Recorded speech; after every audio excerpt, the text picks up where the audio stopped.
Hi, everyone. You're watching episode 93 of Yield TV.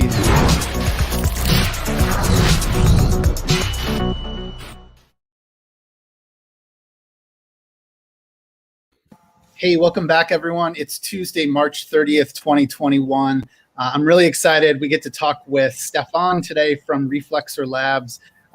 Reflexer is a really interesting project that, has been long in development, but more recently launched in February. We're going to talk all about their underlying mission and where they are, but in a nutshell, they launched what is the first non-pegged stable asset that is only backed by ETH. So just really grateful to have you on, Stefan. Welcome to Yield TV. How's it going? Thanks for having me. It's pretty good. We're working on integrations for Rye. A ton of work is being done in the background, and we can't wait to kind of share more about what we're building right now. Yeah. One of the things we're going to talk through is there's a stats dashboard, and it looks a lot like, I think it looks a lot like the one that Mariano made for Maker a while back. And I was looking through it today, and it's crazy the growth you've all had since mid-February. So we'll talk about all of that, kind of highlight, again, like where we are so early on in this. But I really want to, try to understand more about where you're all going. What are you building for? And also maybe this can be a call to more builders that are interested to build with Reflexer. So Stefan, why don't we start with the basics of, can you share a little bit about, your background, what led you to ultimately co-found Reflexer? Sure. So prior to Reflexer, I've been a blockchain dev for about 3 years and a half. I worked on numerous projects from like Plasma when it was still a thing, everyone was working on Plasma a couple of years ago to scale Ethereum. I worked on a couple of financial instruments like tokenized lending and so on. And at some point, about a year and a half ago, I decided to quit my job, and I started to work with Binance X. It's their kind of side project in a way where they fund different people. They give different people grants, and they tell them, hey, build this cool new thing that you think about. So I decided to take 3 months to do stablecoin research. And of course, I started right away with Maker because I saw that DAI is kind of the base layer of DeFi. And I said, okay, this seems like a pretty big thing. It seems like a big problem. And maybe we can find a better design for a stablecoin. So I just did my research with Binance. At some point, I started to think about possibly building a stablecoin for them, kind of for their ecosystem. But when last year, March 2020 hit and DAI went way above the peg, I remembered that the current design that DAI has today isn't actually the one that was proposed years ago by the original Maker team. So I just remembered that in the DAI purple paper, in the kind of the technical specification for DAI, you can see that they hint to the fact that they wanted to use something similar to an on-chain controller. So kind of an autonomous smart contract that would change interest rates for DAI autonomously without kind of human intervention. And the catch there is that you can have both positive and negative interest rates for a stable asset, something that DAI doesn't have and something that they were lacking a year ago when they had to kind of push the market price of DAI kind of down and push it back toward the peg. So that's how kind of the idea of Reflexer came. It's not really my idea. It's something that I just learned from Maker and decided to build. This could be a good time for us to actually hop into like a live vault, because I want to talk through all of the parallels between Reflexer and Maker, because only because I think it helps. But I think at this point, if you're in DeFi, most of us understand Maker. So yeah, anyways, once you share your screen, I'll put it up here. We'll be able to see it whenever you're ready. But yeah, I want to talk through like for example, is the interest rate right now 0 or is it higher than that? And maybe like how can one start to anticipate the variables that would drive it up or down? Okay, here we go. All right, Stefan, I can see your screen. Great. Well, this looks great. Cool. So this is our Kovan app. You can get here by typing app kovan.reflexer.finance, and you can see this dashboard. This is the onboarding screen where you kind of create your account, and then you can actually interact with Rye. So when you get here, you usually don't have your wallet connected. You need to click on a button and connect your wallet, and then you get here.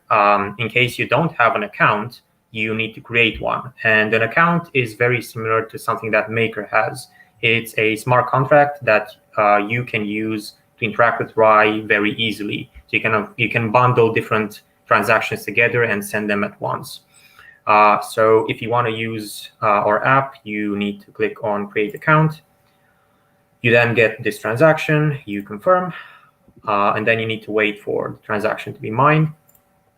And it takes a while. You need to wait kind of 10 block confirmations to make sure that your account is created correctly. What you're showing here too, I didn't realize that this was available. So for someone who just isn't ready to actually commit to opening a vault on Ethereum mainnet, they can go to app.coven.reflexer.finance and play around with this. Awesome. Yeah. Sorry. You don't need to spend real money. Absolutely. No, this is super helpful. Didn't know that. Yeah. So this takes a while. And as you're creating this, so again, like for anyone, maybe someone just like tuned in, what we're doing then is we're creating a vault of Ether, and then what we're going to mint or draw is Rye. And Rye is, we'll talk in a bit about like what's the price of Rye depending on what currency you tend to use and what sets that price. Sure. So the process to create in our case, it's called a safe, not a vault. The process to create a safe is very similar to the same process that Maker has. So you just, in one transaction, you can put some ETH, you can draw some Rye, and the minimum collateralization ratio, again, similar to Maker, is 145%. So you need to put, for example, $145 worth of ETH to mint $100 worth of Rye. Worst case scenario. You should put more so you make sure you don't get liquidated. All right, so I created my account. Now I can create my first safe, my first position. So I just click on create a safe, and then I can decide how much ETH I want to put in my safe and how much Rye I want to create. So let's say I want to put like 3 ETH, for example, and here you can see kind of the max amount of Rye that I can create. And let's say I want to create 600 Rye on Kovan. You should note that the minimum amount on Kovan is 500 Rye per safe. And on mainnet, it's 800, so it's a bit more expensive. And what is, I think you just mentioned it, but what is the collateralization ratio, or how much can I borrow against my ETH? So you can look kind of here and you can type kind of this number. So for example, if I put like, this is kind of the max amount of Rye that I can mint against ETH right now. And this is because I need to keep my collateralization ratio at 145% or higher. Otherwise, I get liquidated. Got it. And that is a little bit, well, depending on what vaults you're looking at Maker. But yeah, cool. So 145%. Got it. Yep. So I reviewed the transaction. I see all the details.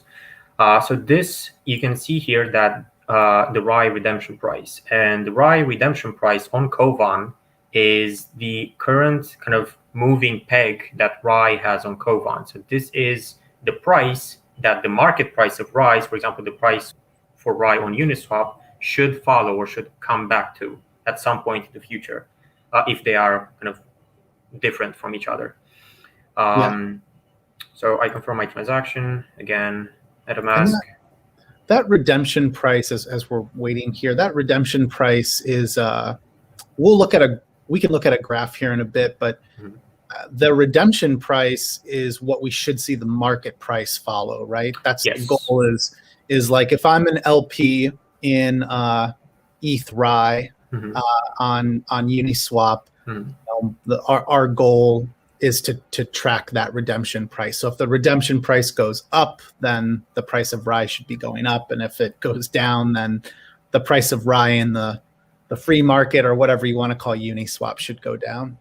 Yeah, and this is not instantaneous. So if the kind of moving peg, aka redemption price, goes up or down now, the market price will probably not follow instantaneously. It will take a while for the market to see kind of what happens with the system, and then they react to what happens with that system.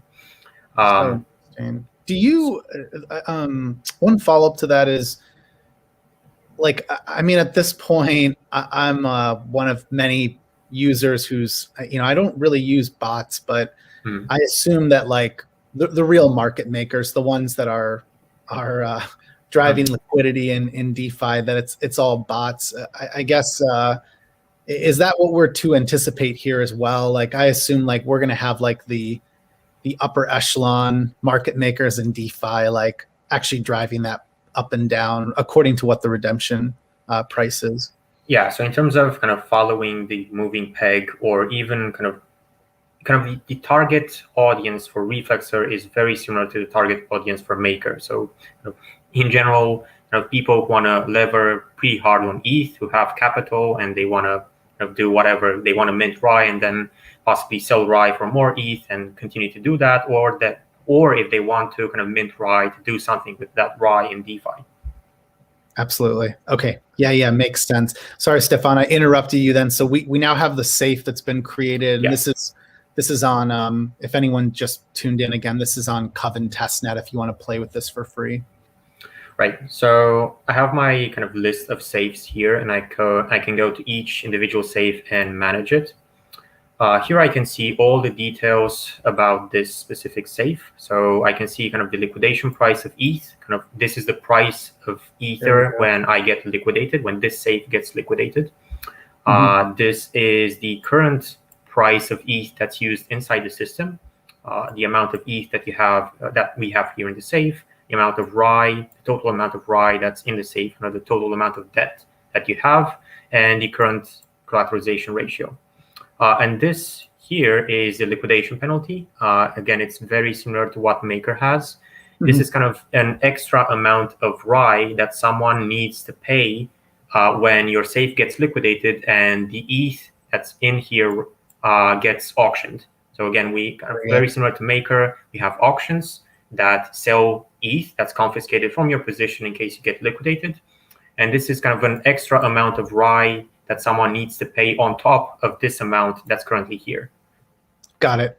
Yep, got it. This is something a lot of people don't understand, that if you do get liquidated on Reflexer or Maker, you don't lose it all. Ideally, you should walk away with some part of that position. I mean, it could be very decimated at that point, but you should be able to walk away with something still. I'm curious, is there anything you could share in terms of, like, what's gone into thinking about those auctions, or the basically the do you call it the keepers? Do you call it the same thing with Reflexer? Keepers? Same thing. Yeah. What's gone into that thinking? Just because we all lived through March 2020, and I think that taught us a lot of lessons. One of those lessons was B protocol came out of it, and that's been an awesome new money Lego, I think, that's helping to create more efficient liquidations. But curious, like, what are you guys doing at Reflexer? Is there any chance you'd work with B protocol? There may be a chance, and we actually talked a couple of months ago. We should reconnect. So we thought about a different kind of auction mechanism. Maker is using something that's basically an English auction. So you have kind of an amount that you auction, and then different people bid for that thing that's being auctioned, and they need to kind of have increasing bids.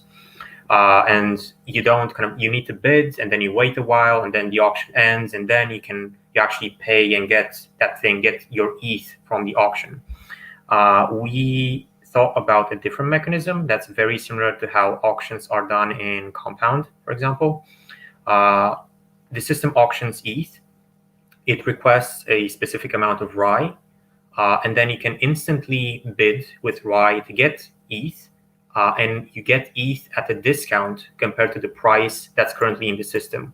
So if, for example, if the discount in the auction is 10%, you would get ETH at a kind of, instead of bidding with RAI at this price, you bid RAI at a price that's 10% lower than this. So this way you kind of give an incentive to keepers to bid in auctions and get Ether and recapitalize the system. Very cool. Very cool. So, okay, so we covered how to create a safe. We've covered a bit about RAI. Maybe we should talk more about what actually drives the price then of RAI, like, and what is the redemption price? Oh, great, you've got the stat board. Yeah. Awesome. Yeah. If you could actually, before that, why don't we highlight, talk us through like some of the success you've already had. It's only been a few months, but you have a lot of people putting their money into Reflexer. There's like 333 million total value locked as of today. Anyways. Right. So I'll be honest and say that we have like an ongoing incentive campaign to make sure that we can bootstrap the system. And we got a lot of interest for that. So yeah, people put a lot of money, and we need to be responsible with this. It's, yeah, I can't really sleep. I haven't been able to sleep for 6 weeks now, but yeah, it's fine. You look good. You look good for not having slept for 6 weeks. I know what you're saying. I'm used to it. I think a lot of us are not really sleeping during this. If you look at the first like 20, 30 episodes of Yield TV, I mean, that was only 6 months ago, but you can see that I was clearly showered in every single one. And then as we get further along, you're like, he's always wearing a hat and he's always wearing the same outfit. And it's like, yeah, it's not on purpose. It's no one's sleeping. But yeah, Stefan, it's crazy. The numbers have just continued to go up. That liquidity mining campaign, that is the idea that if I deposit ETH and I mint RAI, then I take the minted RAI and I become an LP in the Uniswap ETH RAI pool. That's what allows me to earn that, right? I don't even have to stake the LP. Just get into the pool, and then I assume eventually you'll be able to either claim it or that you'll airdrop the actually, what is it? Is it a governance token that folks will be earning, or we don't like? In general, we hate governance. So the idea with RAI is that we want to minimize governance over time. We want to completely remove any possibility for humans to mess with about 90% of the system. Yeah. And we have kind of a clear roadmap to do this. We posted this online. Everyone can see progress. Everyone can see when we have to do specific steps. Right. And the idea is that in August next year, we will pass any remaining kind of control over the system to the community. That will be mostly oracles and a couple of other smaller components. And that's it. Like, the rest of the system just works. That's the vision behind RAI. Awesome. What if a change needs to be made? Like, what is the future of that in terms of the community, I guess, voting on changes and making those? Just because like what you're describing, like, sounds awesome to me. It's just that we've all lived through so many DeFi protocols and realized that there are changes that have to be made, and like, it's difficult to design something that is going to require minimal changes. Yeah, so we analyzed the protocol and realized that there are a couple of components that will probably need some kind of governance in the long run.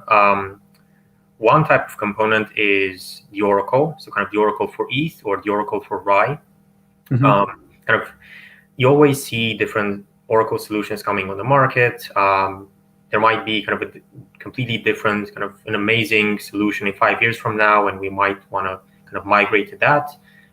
So given that oracles are kind of integrated with other protocols, with kind of the external world, we will need governance for that in the long run, because the external world kind of changes all the time, and you cannot really kind of say, okay, I'm sure that this oracle will kind of stay here for the next 50 years, because it won't. Yeah. So any type of external component, such as an oracle, will probably need governance in the long run. But stuff like the liquidation penalty, the stability fee, I mean, you really don't need to kind of continuously change these to make sure that the system works. You really don't. Right. Whatever someone tells you, you really don't. No, it's really interesting. I mean, I have noticed that I think like some of my smartest friends have been super keen on it from the start. So I've more recently I dug into it actually because we now support it on Zapper. So if anyone opens up a safe, you can track your collateralization ratio, your debt in RAI, what that ratio actually is of debt to collateral. So that's all there. And anyways, I was basically researching to make sure I understood it, and just that like we should be supporting this. And yeah, it's really, really interesting. But one of the things here that's interesting is the fact that, am I understanding that there isn't really an interest rate, that the redemption rate is the redemption price, whatever we're going to call it here. Let's pretend that I open up a safe and I mint RAI, and just because USD tends to be the currency I compare everything to, so we'll just use that right now. But let's pretend it was around $3. Now, let's pretend that the redemption price goes up. I'm essentially being incentivized to pay back my RAI at that point, right? But then if it drops, I'm getting actually less. If it drops below $3, and I go back to redeem my RAI, I've technically paid something to the system, or technically lost something. The way that I think normally about interest rates on Maker. Okay, I'll pause there. Am I thinking about this correctly? Is that how it works? So the system has two types of rates. There is an actual interest rate similar to Maker, again, called the stability fee or the borrow rate. That's an actual interest rate that you pay on your position. Okay. And then there is another rate that's not an interest rate, and that's called the redemption rate. And you can see that here. This is the annualized redemption rate. This is for mainnet. It's not for Koban. And this is kind of like a coefficient that's applied to the current redemption price. So this is the current redemption price, the moving peg on mainnet. And assuming that the market price doesn't move at all, you can expect that in 1 year from now, this redemption price will be about 5% higher than it is today. So kind of nothing kind of moving, nothing changing, kind of everything staying the same.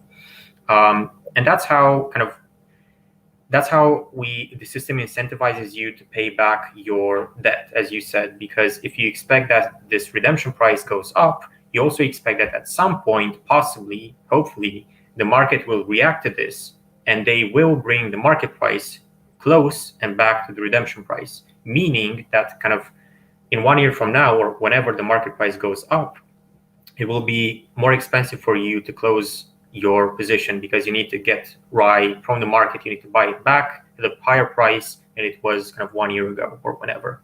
So that's kind of the general idea.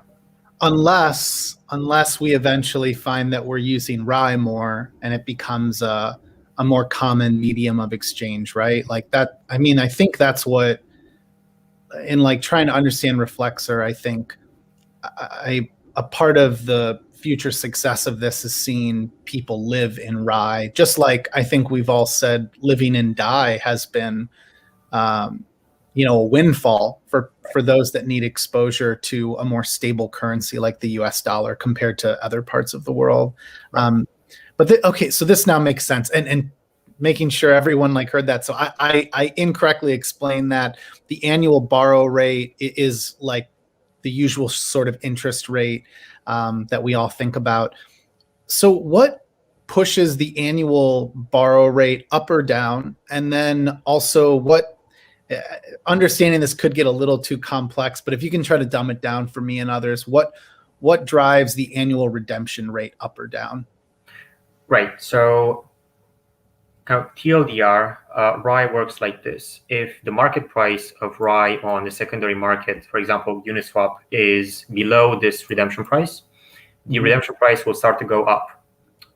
If this market price, this is the market price for RAI that's used in the system. If this market price that comes in the system is above the redemption price will start to go down. So that's kind of everything that you need to know. Now, the way the redemption price goes down or up is by using this redemption rate. So this rate is, again, kind of a coefficient that's multiplied with the redemption price, and then the redemption price is updated inside the system. And right now, this redemption rate is computed according to the difference between the market and the redemption price. So this is kind of the current difference that's between market and redemption price. And Cool. this rate is proportional to this difference. So it's kind of very simple math in the background. It's essentially kind of the formula is right now, the most basic formula that you can have for a controller like this is redemption price minus market price multiplied by a number. And that's how you get this rate. You actually get a per second redemption rate, and then you can kind of raise it to the power of whatever many seconds you want, and then you get the annual rate, the weekly rate, the daily rate, and so on. Got it. Okay, so the Ray redemption price is kind of like the guiding hand here. And if the market price there in the bottom left is, if it is below it, then the guiding hand, the Ray redemption price, wants to raise the price of the market price. So it starts to move upwards, and that should push the market price up. And then the reverse would happen if the market price is too far above it. The guiding hand, the Ray redemption price, starts to move downwards to push it down. And this is we could look at, I think it's on this page, right? If you scroll down a little bit, like you can see, it's pretty incredible, like how well it's working so far. Like you can, the blue line is the redemption price, right? And the green, there we go. And the green is the market price. One note, this green line is the time-weighted average price, market price from Uniswap. So it's not the spot price. There we go. Yep, which makes a difference. And if you scroll in, or I'm sorry, zoom in on that, you can see like as the blue line is curving upwards there, because at one point the Ray market price had dropped a lot, right? This is probably one of the biggest tests since, I don't know, in the last few weeks. Like, is this one of I'm wondering how you viewed it as someone who's actually building on Reflexer, because I was seeing the price drop and was like, like is this the first big battle that we're gonna see in Reflexer? So the first big battle was in the first, I think, 2 weeks after we launched, because due to the incentives that we're offering for Uniswap LPs, the market price was consistently above the redemption price. You can see it kind of here, crazy above redemption price. And we had to kind of tinker with incentives for a couple of weeks until we found kind of a neutral incentive mechanism that doesn't affect the market price this much. And I think like we had these incentives, and then ETH also tanked from like 2K to 1.5K in 1 week and a half. That was the big battle. So I think we had a couple of positions liquidated. Someone got like 1 million, a position with 1 million RAI was liquidated, and that was pretty scary. But the system handled it pretty well. So you can see that we have, again, similar to Maker, we have the concept of surplus inside the system. You can see how many auctions there were with ETH. So the system handled that pretty well. Very cool. That's really, really, really cool. One thing I was considering as I was looking at all of this is, so do you anticipate more types of collateral? Because I thought like the point of creating all of this was, I don't know, maybe like some greater simplicity in terms of just having ETH as collateral, but then at the same time, like I recognize the complexity that has been innovated on here with having a stable, non-pegged asset. So yeah, anyways, like is that something that the community's talking about, or do you foresee it remaining at ETH only? RAI will forever be ETH only. So I don't know what other people want. It will be ETH only. It will be automated. We'll remove control. The team, community, Obama, I don't care. No one will be able to change it.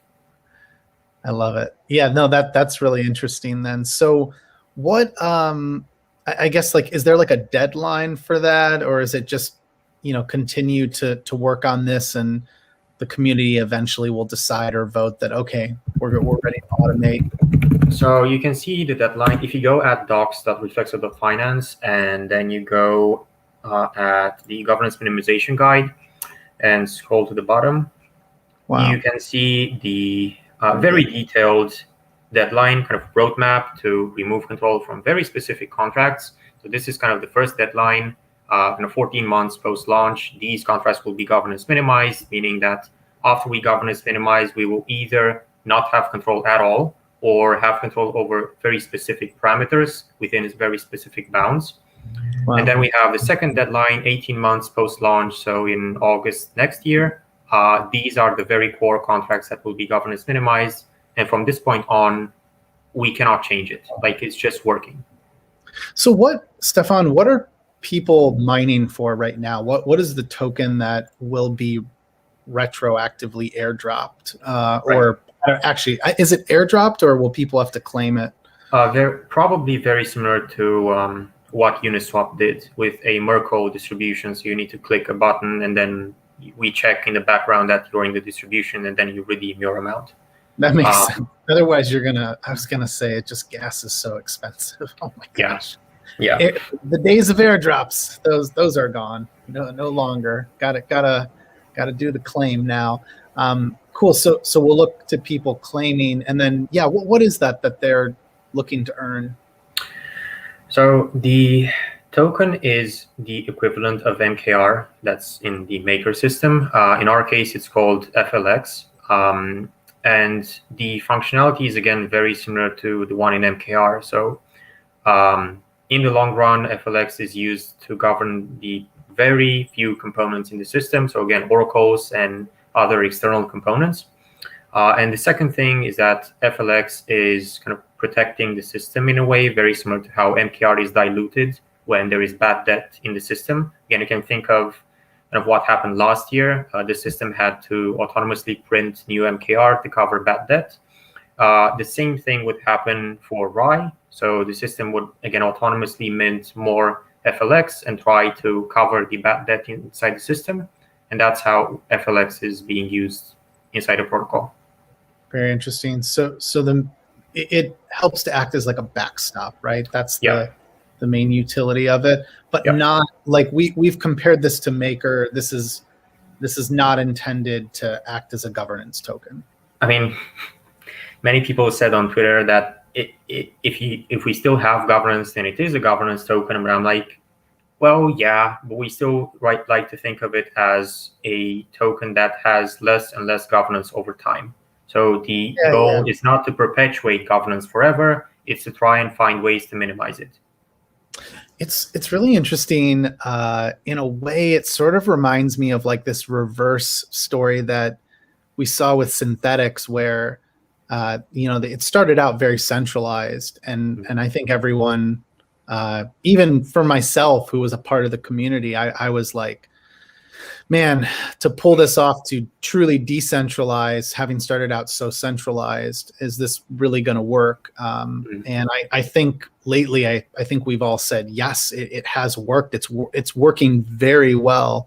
This is, so I tend to have a lot of faith that this can work just because I thought that was nuts to watch that all happen. And this makes a lot more sense to me to happen in reverse, that you continue to push towards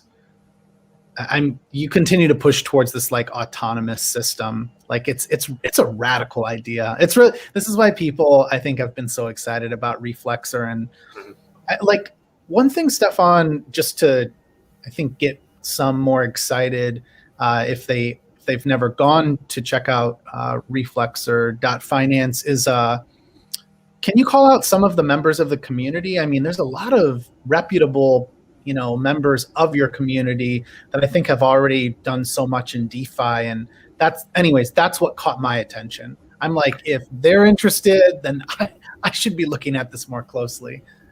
One guy in particular, Mika, who worked on Augur, and I think he's managing community at Uniswap. He's at least in their forum a lot. He's been kind of criticizing some of our ideas, helping us with kind of coming up with new ideas or ways to set up the protocol before it's governance minimized. So he's a core member of the community that's always there to criticize our ideas, but in a good way. Yeah, really, really interesting. And I thought Mariano's involved too, right? Yeah, he is. He's definitely been involved. Obviously, you're another.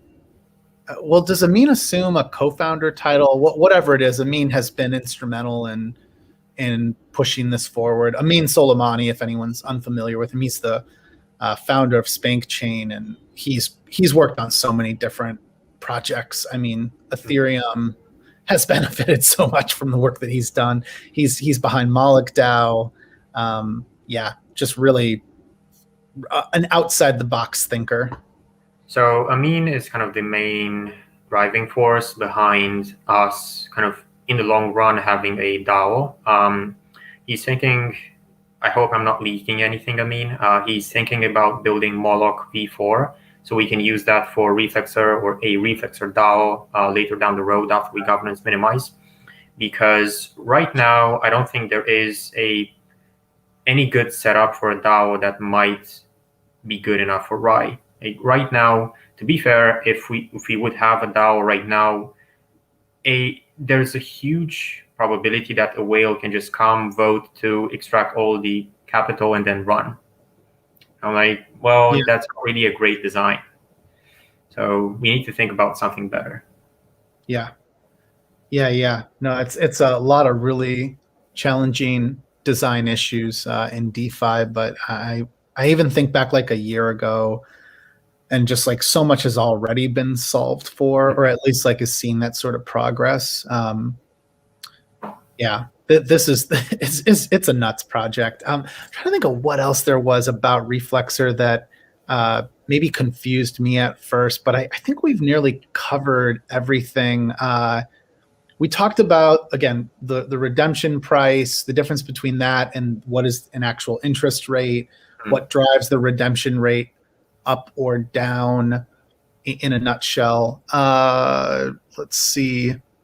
Anything else that you think folks should understand about?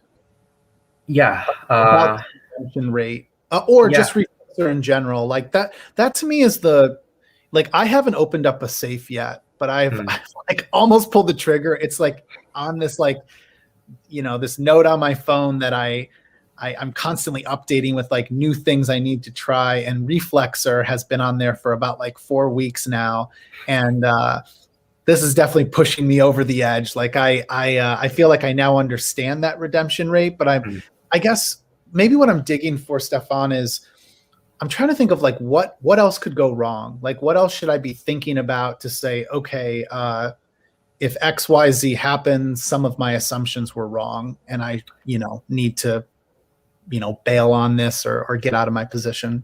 Again, you should come to our docs. We have a ton of different scenarios that might go, where we show what might go wrong. This page specifically, kind of the PID failure modes, this covers kind of what could happen if the market just doesn't care about the system and someone tries maybe to attack the system. So you can kind of see, hey, what happens during market manipulation, when what we can do to kind of avoid that. What happens if there's no liquidity for Rye on Uniswap?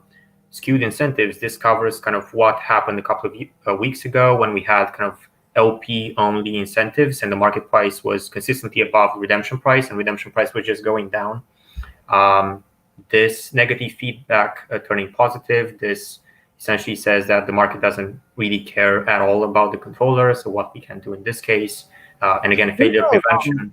Stefan, one of the things you just mentioned there, so I might have missed this update, but if you liquidity mine with Rye right now, you have to actually mint the Rye that you put into the LP. Was that what was wrong? Was it before that you just could get Rye, and if you, which way I'm only thinking of that because that would drive the price up. You'd have people like running to Like they don't need to mint Rye. They're just buying Rye and then Yeah. they're bringing it into the LP.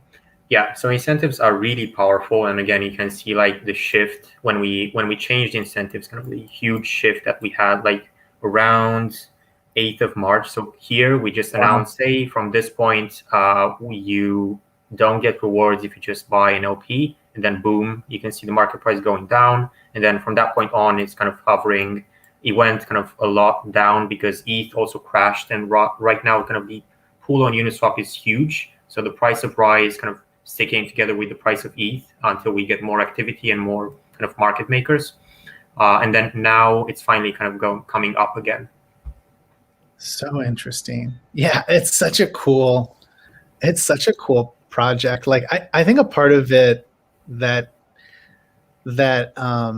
drew me in is it feels really simple, but of course once you dig into it, you're like, holy cow, this is really complex. Like, because if you understand Maker, if you like, the mechanism behind Maker, just being able to borrow or mint against your collateral, like that's been one of the biggest driving forces in DeFi and Ethereum. Like Maker has been one of the main reasons we are where we are today.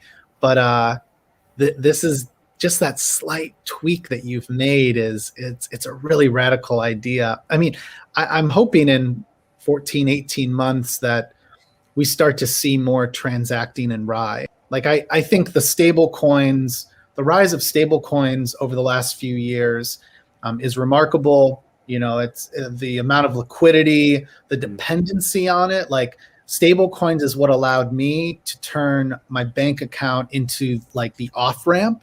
Like that is not, to me, like that's not my portfolio. My portfolio is DeFi. And when I leave this system, I'm pretty depressed because there's nothing, in my opinion, that's comparable to what we have here.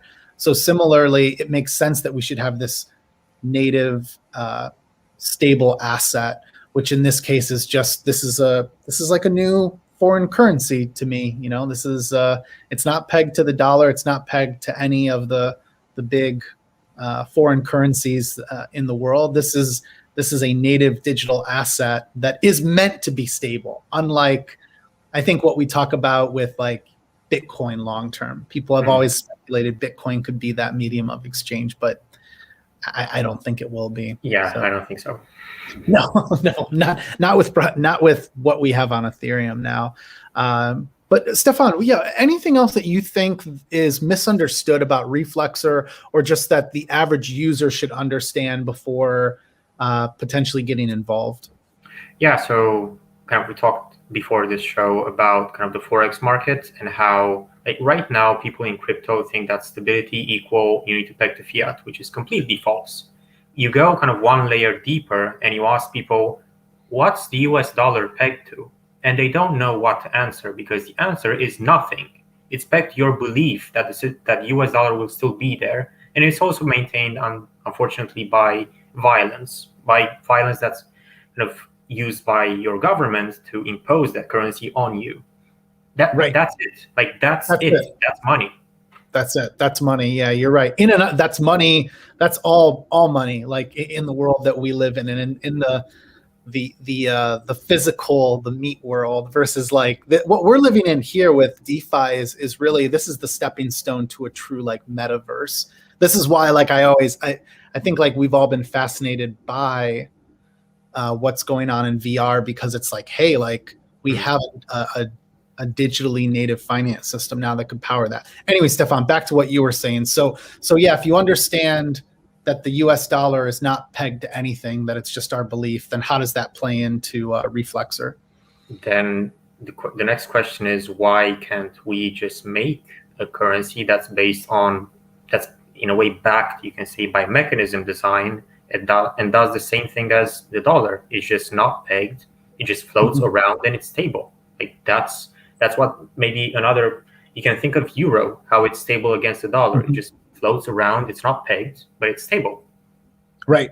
Yeah, it's just it's such a cool concept. I'm like really regretting that I didn't dig into it more. beforehand, because I remember the Bankless guys were talking a lot about it. They were really excited, and I was like, I don't understand, how is it stable if it's around $3? But it's because of the little bubble. We all get caught up in the little bubble that we live in, and for me, that bubble is around the U.S. dollar and living in the U.S. But this now makes complete sense to me. I'm trying to think. So if one last thing to maybe summarize is, if I go mint rye and open up a safe, for someone that is sitting in rye, if I don't spend the rye, if I'm not earning with the rye, which wouldn't make sense then for me to have open this, but if I'm holding on to that, let's say for the next year, the annual redemption rate you were showing there, it's around like 5%. Like I essentially, right now, yeah. Okay, so I'm losing about, based on today and all of these different parameters, I'm losing about 5% over the course of 12 months. So not really. There are a couple of scenarios. You can mint rye and then sit on that rye, and then the redemption rate kind of cancels itself, because even if the market price goes up, you didn't sell or buy more rye, so you can just close your position. Oh, so that's right. Yeah. Duh. The only thing that you paid is the annual borrow rate on your position. That's it. That's what I'm losing there. That's the cost to hold that open. This is why, for anyone that has ever found opportunities with DAI, if you're minting DAI against your Ether in Maker, you had this great opportunity to earn, let's say, some higher interest in a stable coin pool. Right. But at the end of the day, if you remain exposed to that, you're not. It's not the same thing as me borrowing DAI and then longing some volatile asset that could go up or down in price. So similarly here, you have to think about that with rye. Like, this is, it's really, really interesting. Rye, in a way, you can think of it as a stable asset with an embedded money market, because you have this redemption rate that modifies kind of the moving peg, the redemption price, and then assuming again that the market price and the market in general will follow the redemption price, you can think of strategies to front run the market. That's right. That there's yet another opportunity then to consider there. It's really, there's some of the comments here. Just someone mentioned, like, this is such a huge departure from how USD works, and I hope there's a future where what is used in most situations on DeFi is rye over something like USDC or DAI. That's really, really cool. I think that the more interesting part about this that we don't know about is, I guess, like, what else is next other than, I'm thinking about the most immediate milestones that anyone should be following that's into Reflexer, getting interested in Reflexer, is there is the retroactive distribution that's coming soon. I didn't quite understand, once that happens, is that the end of it, or does it continue? Can someone continue to liquidity mine with their rye? Yeah, of course. So right now, kind of the initial campaign, we plan for it to last kind of a couple of months until mid-summer. Then we mentioned that we will revise kind of distribution and incentives according to what the system needs. We always think about the system. And like, that will probably last for a while, but we cannot kind of say for sure. Yeah. Well, and the community then can weigh in on that. I didn't check this. Do you all have a Discord community? Yeah, we do. Yep, cool. There we go. So yeah, if you go to reflexer.finance, just a reminder to everyone. Oops. If you go to reflexer.finance, like, you can link to the app, which will allow you to open up a safe and mint rye. You can follow Reflexer on Twitter here. Again, I would recommend to anyone, hop into their Discord now that I know that exists. That's always a great place to learn and get involved in the community. And make sure you follow Stefan on Twitter as well. Stefan, just thanks so much for your time. This was super helpful. I really I was excited just to talk because there is a lot to dig into here. It is it's a very powerful idea, like what you all have put forth, and I'm really excited to kind of see now if we can see Rye liquidity grow and see it become a more common medium of exchange. Like in a way, I wonder too, like the autonomous nature of the system that you're building. Like it's really brilliant to me because what you are building is more of a threat, I think, to foreign currencies than even what like DAI or USDC has been. Let's say DAI especially, because at the end of the day, like having everything pegged to the US dollar, in my opinion, has always been an argument that you have a mindset that the US dollar should continue to be this dominant benchmark. So yeah. I've never thought of stable coins as a threat to the US dollar. Like, the US government can continue to just print the currency to death. And I mean, we can have those dollar peg stable coins, but what you have here, this is really cool. You'd have to shut down the entire Ethereum network eventually if your plans go through as intended. So really, really kind of like a sci-fi idea here to follow. Thanks. We're giving our best, and we want to stay on track with the roadmap and hope to make the system fully autonomous. So yeah, man. Well, hey, great to meet you. I'm going to hit the outro video here, and like we'll be in a green room in a sec. But yeah, everyone, as mentioned, you can check out Reflexer at reflexer.finance. Quick example here: if you do open up Reflexer safes, you will end up with a dashboard that looks like this. So this is not my wallet. I pasted in someone's wallet. I wish it was my wallet. But you can see here under platforms, it shows Reflexer.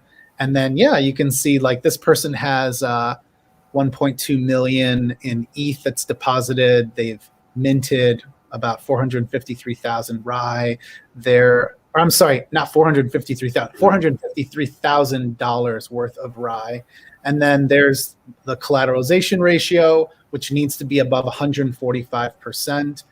And then if you do that, you can also then use the minted Rye to earn this future maker-like token. I don't want to call it governance token, but it's whatever. It's an equivalent token to like a maker to help act as like a backstop in case the system doesn't have the surplus that it has right now. So anyways, you can go there, and I believe also you can stake this on the farm tab here. Let me just double check. Rye. Oh no, you can't. I think we did that on purpose though, because of the fact that, so one thing I want to warn people of is, based on everything that we shared, you can go here and you can get into this pool, but because of the way that the incentives are set up, if I go in and I just, I could start with Rye itself. If I've minted that Rye, then the LP I create here, and once I create that LP, I am earning this future token. But make sure you don't go to zapper.fi/invest and just enter the LP with any other token, because what we'll do is we'll swap for Rye that is in the liquidity pool, and that's not Rye you minted, so you're not actually earning. And then one last thing is, you don't need to worry about the farm tab because there's no staking. Once you're in the LP, you're actually earning with Reflexer. So did I cover all that, Stefan? Does that all make sense? Yeah, pretty much. So the distribution is very similar to the model that Balancer has. They have like the same kind of Merkle distribution. They aggregate a list of addresses. You go click on a button, and then you get your reward after 1 month, for example. You're saving users a lot of gas. Like staking contracts surprisingly cost a lot of gas. Yep. We all spend it getting in and getting out, and it's having to claim. It's just a nightmare. Can't wait for layer 2. But anyways, hey, everyone, subscribe at tv.zapper.fi. Don't forget to try Zapper and track your Reflexer safes and your debt there on zapper.fi. And other than that, we will be back, I think tomorrow. Might be back tomorrow. I know next week we just booked Fulvia Morales, who's a PM at she's a product manager at 0x. So really excited to talk to her more and sort of showcase her knowledge. But anyways, thanks so much, Stefan. Thanks everyone for tuning in, and we'll see you next time. Thanks. Bye. Yep.